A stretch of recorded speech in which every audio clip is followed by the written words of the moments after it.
Ate Felma, pinatawag niya raw po ako. Didang, sa kwarto mo muna sina Manuel at saka si Jessica, ha? Oo naman po.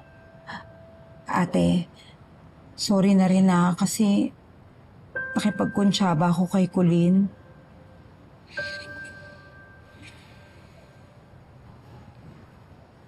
Tama ba itong ginagawa ko, Didang? Ay, oo naman po, tamang-tama po. Yung patawarin ako, yan ang pinakatamang gagawin niyo, ma'am. Diba, hindi naman mauulit na. Sorry po talaga. Hindi yun. Hindi ko alam kung...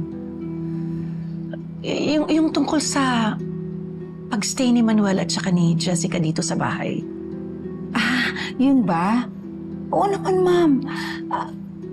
Mali man o tama, at least ipinaalam mo sa kanilang lahat kung gaano kakabuting tao. Biro mo, hindi mo pinagdamutan ng tulong si Kuya Manuel. Ate Felma, kapag ba nakaalis na sila rito, papayagan mo ba si Colleen na makipagkita sa kanila? Hindi ko alam. Sa totoo lang, hindi ko alam. Pero kung ako lang, papayagan ko si Colleen. Pero, iniisip mo si Jeff at si Andriano. Oo eh. Kaya ang hirap. Seryoso si Andrea nung pinagbantaan niya si Colleen na magkalimutan sila. Pero ayoko namang ipagdamot kay Colleen yung chance niya na makasama ang ama niya. Naku ate, ang hirap pala talaga ng sitwasyon mo, no? Sobra. Kaya hindi pwedeng magtagal dito si Manuel. Pag nalaman to ni Jeff at saka ni Andrea, baka pati ako talikuran nila.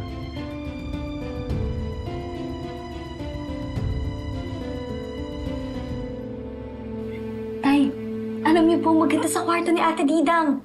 Tsaka mas safe po kayo doon. Mas malapit sa CR. Oo nga, pero nakakaya naman kay Didang. Okay naman kami dito eh. Tay, ano ka ba? Sure akong okay lang yun kay Ate Didang. Oo nga, pero di ba paalis na ako? Inihintay ko lang si Jessica. Tay, huwag po kayo magmadali. Eh, speaking of Jessica, kailangan ko po pala siyang tawagan. Baka kasi inanon niyo na yung apartment eh. Wait lang, tawagan ko.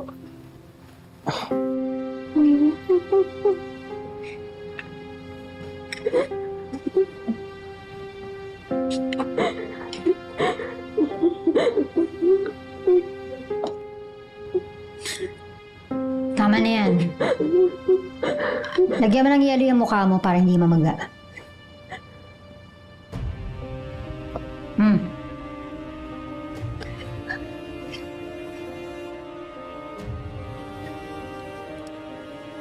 Ikaw naman kasi.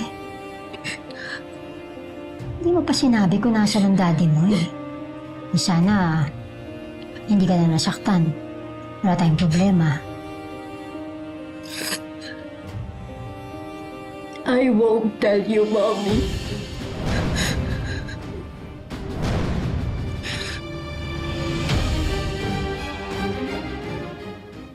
Hala? Ano yung phone ko dito, Tay? Naiwan ko po sa kwarto, naka-charge. Balikan ko lang po, Sige. Oh, ate!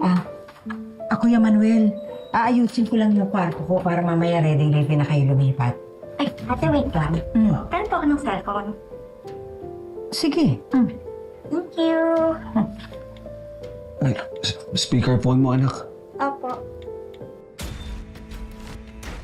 Alam mo, Jessica, nung bata pa ako, may paraan ng nanang ko para magsabi ako ng totoo.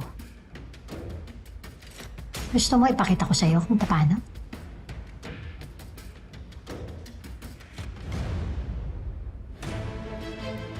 Oo, Mami. No.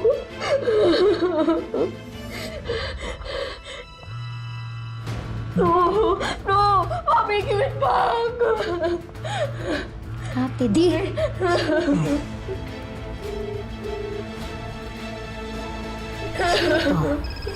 Ito ba yung tumulong sa inyo last time? Ito ba yung padala ni Felma? Pakitakas kayo? Hello anak, nasan ka na ba? She's with me. Hazel? Hello, Manuel. Surprise! I think it's time for a family reunion. What do you think? Kung gusto mong makita si Jessica, puntahan mo siya dito ngayon. No, Dad, don't listen to her! Huwag ka sumasabat sa usapan namin matatanda. bad manners yun. Hello? Ano?